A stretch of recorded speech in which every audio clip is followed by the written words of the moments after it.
3.1절 특집 우리나라 역사 관련 괴담과 진실된 이야기.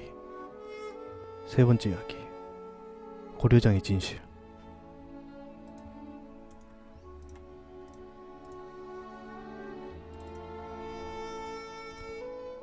요즘도 부모 공경이나 효를 이야기할 때 빠짐없이 등장하는 단어, 고려장. 심지어 역사를 제대로 인식하고 퍼뜨려야 할 언론사들도 아무런 의식 없이 당연한 것인 줄 알고 사용하고 있습니다. 현대판 고려장이라는 말은 아마도 많은 이들이 듣고 쓰게 되는 최근의 말들 중 하나일 겁니다. 한 나라가 다른 나라를 정신적으로 지배하여 복속시키려 하는 무서운 의도의 결과물 중 하나일 수도 있는 고려장. 그러면 이 이야기에 대해서 시작해 보도록 하겠습니다.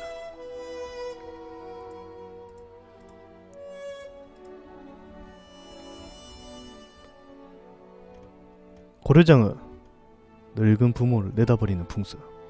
우리는 그것을 고려장이라고 불렀습니다. 우리에게도 너무나도 잘 알려진 단어, 고려장. 하지만 최근 역사학자들 사이에서 고려시대에 고려장이 없었다는 주장이 제기되고 지금까지 널리 알려진 풍습, 고려장. 어떠한 문헌에도 고려장에 대한 기록을 찾아볼 수가 없습니다.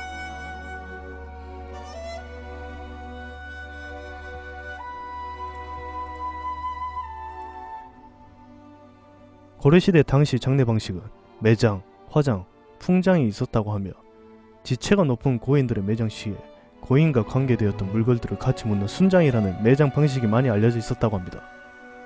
사실 상식적으로 보며 전통적으로 부모를 공경하는 효 사상이 최고의 덕목 중 하나였던 우리 민족에 있어서 부모를 지게로 모시고 산채로 깊은 산에 버리거나 묻는다는 불효한 행위 자체가 엄한 벌로 다스려야 하는 악행 중 하나였다고 합니다.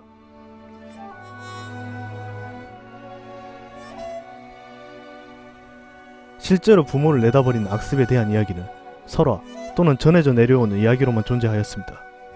국내에 그러한 일들이 있었다는 기록은 남아있지 않았으며 중국의 효자전에 기록된 원곡의 설화, 8만 대장경의 일부인 자포장경에 기록된 기록우 설화가 존재합니다. 이 기록우 설화가 각 지방에서 구전되면서 고리장, 고래장, 고린장, 고림장, 고름장이라는 말들이 만들어졌다는 설이 지배적입니다. 조선 왕조 실록에는 부모를 버리는 악습에 대한 짧은 언급이 나오기도 하나 구체적으로 왕이 직접 확인한 내용은 아니다라는 의견이 지배적이며 고려장이라는 말의 기록이 따로 되어 있지는 않습니다. 그 외의 기록들이 고려시대의 장례 풍습에 문장으로 된 한문 표기로 일부 고려는 장사를 지낸다와 같은 형식으로 기억되어 있을 뿐 명사로서의 고려장이라는 표기는 없다고 합니다.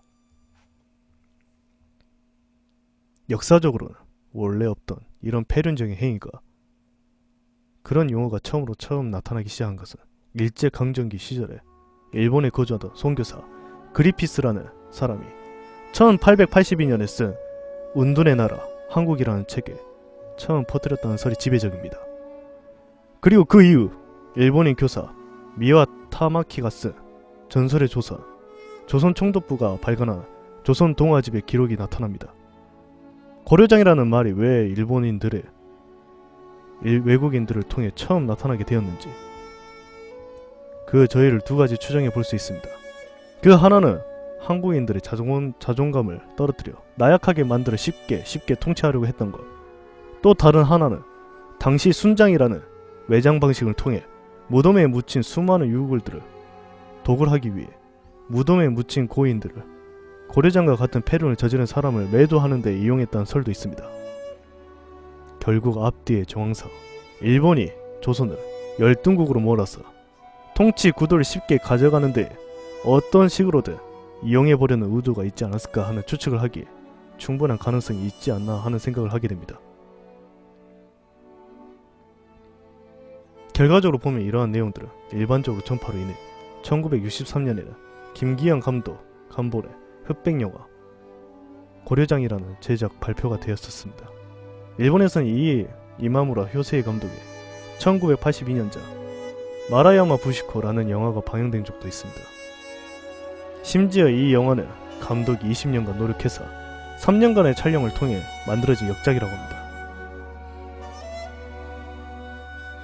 그리고 얼마 전 MBC 방송 익스트림 서프라이즈 3라는 프로그램에서 고려장은 일제가 날조한 것이다 라는 내용의 코너를 방영 적이 있습니다.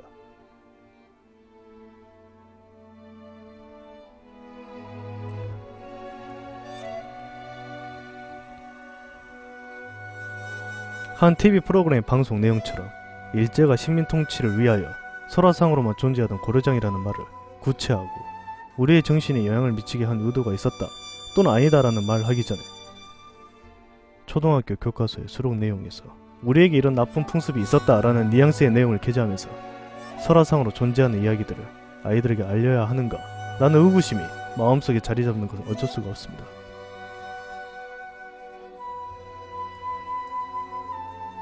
결국 고려장은 일제에 의해 나쁜 의도로 날조된 말이고